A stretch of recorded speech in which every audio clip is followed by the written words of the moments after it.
पंचायत मंत्री कृष्णलाल पंवार ने प्रेस वार्ता की जिसमें उन्होंने कहा कि कांग्रेस के गैंग भाजपा को बदनाम करने की कोशिश कर रहे हैं। ये लोग बाबा साहेब अंबेडकर का नाम लेकर वाहवाही लूटना चाहते हैं।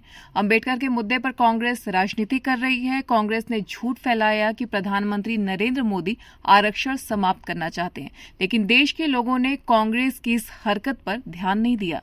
पंचायत मंत्री कृष्णलाल पंवार ने कहा कि हाल ही में केंद्रीय गृह मंत्री अमित शाह ने संसद में एक लंबा भाषण दिया, उसमें से थोड़ा सा हिस्सा काटकर उसे गलत तरीके से फैला रहे हैं। आजादी के बाद अब जब एक बार संसद में बाबा साहेब ने दलितों के पक्ष में बात की, तब कांग्रेस ने उन्हें रोका। इससे नाराज होकर उन्होंने इस्तीफा दे दिया और बाद में चुनाव लड़ा तो पंडित जवाहरलाल नेहरू खुद उनके खिलाफ आ गए थे। कांग्रेस उन्हें भारत रत्न भी नहीं देना चाहती थी। वहीं उन्होंने कहा कि पूर्व प्रधानमंत्री इंदिरा गांधी ने दिल्ली में उनका संस्कार तक नहीं होने दिया था। प्रधानमंत्री नरेंद्र मोदी ने दिल्ली में उनका स्मारक बनवाया। कांग्रेस पार्टी के लोग उनका नाम लेकर वाहवाही लूटने की कोशिश करते हैं। पूरे देश के दलित प्रधानमंत्री नरेंद्र मोदी में आस्था रखते हैं, इसलिए उन्होंने देश में तीसरी बार भाजपा की सरकार बनाई है। इसी के साथ मंत्री कृष्णलाल पंवार ने कहा कि लोग किसी के झूठ में नहीं आने वाले हैं। कांग्रेस के लोगों ने जो भाजपा को बदनाम करने की कोशिश की है, उसकी मैं कड़ी निंदा करता हूं। अमित शाह के मन में कोई गलत बात नहीं है। कांग्रेस ने हमेशा बाबा साहेब का अपमान किया। इस पीड़ा के साथ उन्होंने बयान दिया कि कांग्रेस पार्टी अभी सदमे से बाहर नहीं आई है। इसके अलावा उन्होंने कहा कि हमने गरीबों को 5 लाख प्लॉट या मकान देने का लक्ष्य रखा।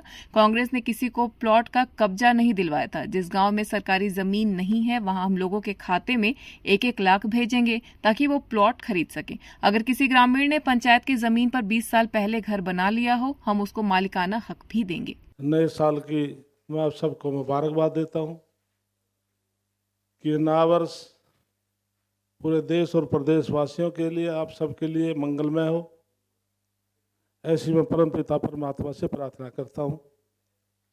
साथियों, आज की प्रेस वीसी करने का आज का उद्देश्य कांग्रेस पार्टी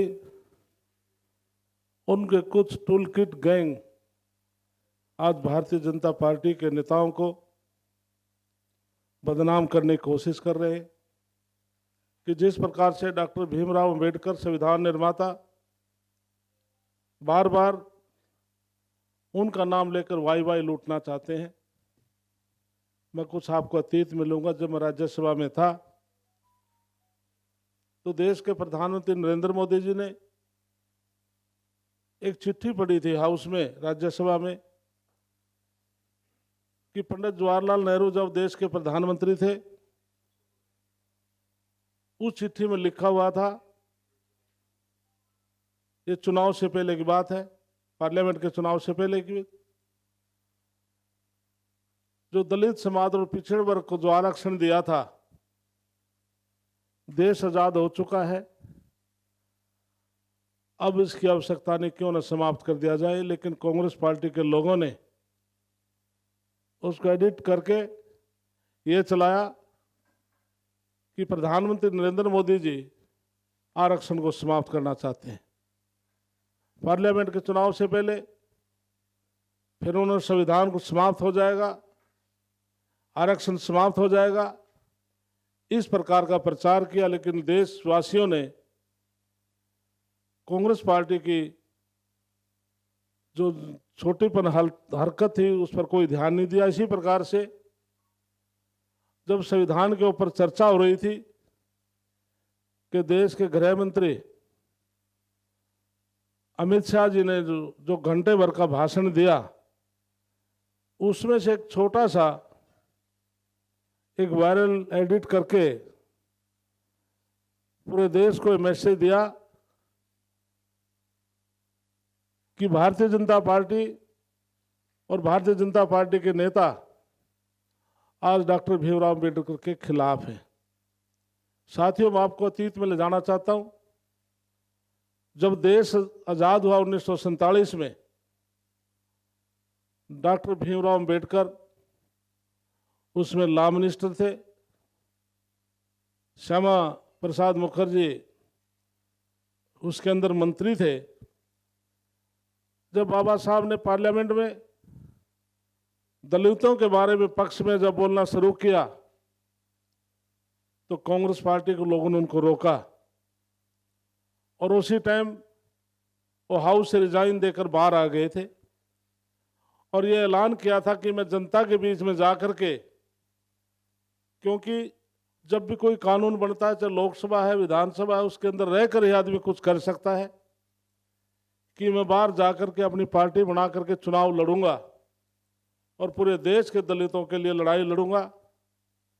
1952 और 1954 जिस प्रकार से भंडारा संसदीय क्षेत्र से उन्होंने चुनाव लड़ा, तो खुद पंडित जवाहरलाल नेहरू भी उनकी खिलाफत करने के लिए आए थे।